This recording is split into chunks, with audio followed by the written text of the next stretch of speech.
Hello दोस्तों, कैसे हो? आई होप सब ठीक होंगे। दोस्तों, मैं Vikram Swami, selected in AIIMS other 8 competitive exams qualify. दोस्तों, आज का जो हमारा वीडियो वेरी वेरी इंपॉर्टेंट है, क्योंकि आज का जो वीडियो है वो 3 टॉपिकों पे कवर करेंगे। पहला जो टॉपिक होगा कि लास्ट 2 दिन में आपको क्या पढ़ना है। दूसरा टॉपिक होगा पेपर को अटेंड कैसे करना है। और तीसरा हमारा टॉपिक होगा कि एग्ज़ाम का क्या शेड्यूल होना चाहिए, यानी किस तरीके से आपको माइंड को तैयार रखना है एग्ज़ाम के लिए। तो इन 3 मुद्दों पर हम बात करेंगे। आप साथ बने रहना, और जो नहीं है चैनल को सब्सक्राइब कर देना, प्यारा सा कमेंट कर देना। दोस्तों, ऑलरेडी हमने, चाहे आप SGPC लखनऊ एग्ज़ाम की तैयारी कर रहे हो या MCRE एग्ज़ाम की तैयारी कर रहे हो, OT असिस्टेंट और हॉस्पिटल अटेंडेंट के लिए हमने अच्छे से सब कुछ कवर किया है।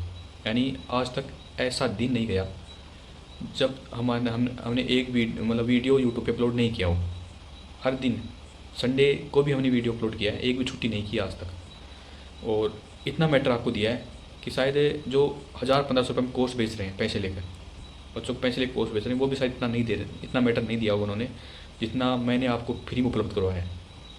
यानी फ्री में मैंने आपको पूरा हॉस्पिटल सर्विस के ऑल टॉपिक कवर करवाए हैं। जीके, इंडिया जीके कवर कराया है, करंट अफेयर कवर कराया है। जो मेरे से हो सका मैंने जितना प्रयास किया है वो पूरा मेरा 100% दे के मैंने प्रयास किया, प्लस हर टॉपिक के क्वेश्चन भी दिए आपको। अब लास्ट टाइम में आपने जितना मैंने मैटर दिया उसको अच्छे से कवर कर लिया, लेकिन लास्ट टाइम जो है ना वो अब एक्स्ट्रा पढ़ने का नहीं है। यानी एक्स्ट्रा पढ़ने का नहीं है, अब जो आज तक हमने पढ़ लिया उसको रिवीजन करने का टाइम है। यानी रिवीजन करोगे तभी नेगेटिव मार्किंग कम होगी।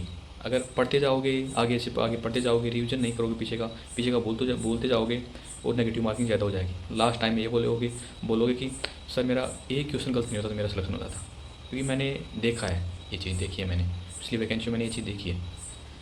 तो लास्ट टाइम में क्या करना है, लास्ट 2 दिन में हमें ज़्यादा स्ट्रेस नहीं लेना है।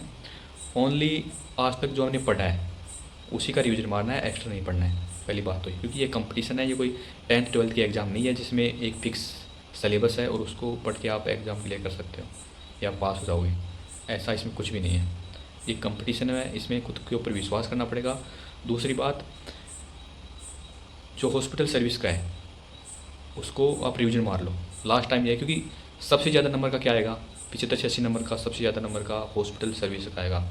और जिन्होंने नहीं पढ़ा है तो उसको कवर कर लो, जिन्होंने पढ़ लिया है तो उसको रिवीजन मार लो। दूसरी बात, आप करंट अफेयर पढ़ सकते हो लास्ट टाइम में, क्योंकि लास्ट टाइम इतना याद नहीं होता है। करंट अफेयर फिर भी याद हो जाता है, करंट अफेयर पढ़ लो। बाकी जीके का कोई पूरा भंडार है जीके का, कहाँ कहाँ से पढ़ोगे। तो आज तक पढ़ लिया तो ठीक है, अब छोड़ो जीके को। करंट अफेयर हॉस्पिटल सर्विस का पढ़ लो, जो छोटा जैसे मेन टॉपिक है, अगर कंप्यूटर देखना चाहो तो वो देख लो। लेकिन जीके वगैरह को छोड़ो, क्योंकि ज़्यादा क्वेश्चन नहीं आएंगे, 3 से 4 क्वेश्चन आएंगे और पूरा भंडार है, कहाँ से कितना पढ़ोगे। तो बाकी रीजनिंग तो सबको आती होगी।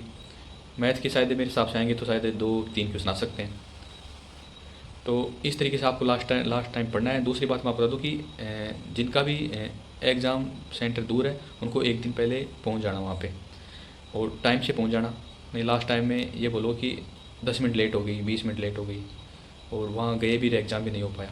तो ऐसी गलती मत करना। अक्सर हर एग्ज़ाम में ऐसे कैंडिडेट देखने को मिलते हैं। हर सेंटर पे बाहर 3 से 4 ऐसे कैंडिडेट खड़े होते हैं जो लेट पहुँचते हैं।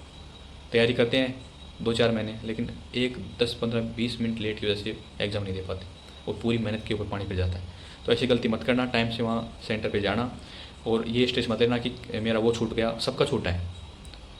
कंप्लीट सिलेबस किसी का क्लियर नहीं होता है, सब कुछ किसी को नहीं आता है, सब का एक सब्जेक्ट वीक रहेगा ही। यानी सब सब्जेक्ट में कोई भी नहीं है कि मेरे को पूरा सब्जेक्ट आता है। किसी की मैथ वीक है तो किसी का जीके वीक है, तो कुछ ना कुछ वीक रहेगा, कुछ ना कुछ छूटेगा। तो इस चीज़ को टेंशन लेने की बिल्कुल भी ज़रूरत नहीं है। आराम से जितना पढ़ा अच्छा पढ़ा, आराम से माइंड फ्रेश होके बिल्कुल माइंड को एक्टिव रखे एग्जाम देके आना है। दूसरी बात, पेपर को कैसे अटेंड करना है। तो पेपर में आपको वहाँ जो नए कैंडिडेट उनको मैं बता दूँ कि वहाँ सब कुछ बता दिया जाएगा, बिल्कुल भी टेंशन लेने की जरूरत नहीं। आराम से सेंटर पर जाओगे, हर चीज़ आपको समझा दी जाएगी, ऐसे पेपर को अटेंड करना है। दूसरी बात, आपका जो पेपर खुलेगा 5 पार्ट में खुलेगा, और 5 पार्ट में आपका पेपर खुलेगा, और 20 क्वेश्चन, और एक पार्ट के लिए 18 मिनट आपको मिलेंगे। उस पार्ट को क्लियर होने के बाद आप नेक्स्ट न्यू पार्ट खुलेगा, पिछले वाला पार्ट नहीं खुलेगा। दूसरी बात, किन क्वेश्चनों पे आपको रिस्क लेना है, तो मैं आपको बता दूं। जैसे कोई क्वेश्चन है उसमें आपने 4 ऑप्शन में से 2 ऑप्शन काट दिए, तो 2 ऑप्शन पे आप रिस्क ले सकते हो, बाकी क्वेश्चन पे रिस्क नहीं लेना है। अगर चारों ही ऑप्शन आप नहीं काट पा रहे तो उसके ऊपर रिस्क नहीं लेना है। आपने एक काट दिया, 3 नहीं काट पा रहे हो तो उसके ऊपर भी आपको रिस्क नहीं लेना है, क्योंकि नेगेटिव मार्किंग है इसमें, और 1/4 नेगेटिव मार्किंग है। तो 2 जहाँ ऑप्शन आपने काट दिए, 2 ऑप्शन बचे हैं, तो उनमें आप रिस्क ले सकते हो। कम से कम उनमें आप नेगेटिव में तो नहीं जाओगे, ये तो कन्फर्म है।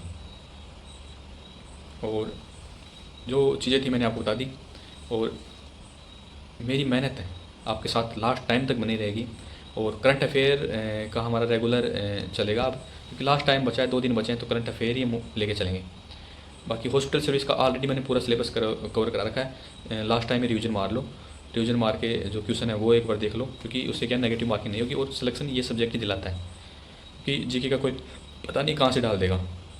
जीके का तो अगर किस्मत अच्छी है आपकी तो क्या पता आपकी पढ़ी हुई में से मिल जाए, तो वो चीज़ निर्भर करती है। बाकी इसके अलावा अगर कोई भी डाउट्स हो तो आप कमेंट्स में बता सकते हो, आपके कमेंट्स का जवाब दिया जाएगा। और बिल्कुल फ्री माइंड से आप एग्ज़ाम में बैठना, खुश रहा करो, मस्त रहा करो, पॉजिटिव रहा करो।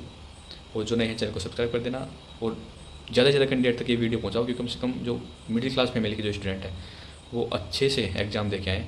धन्यवाद।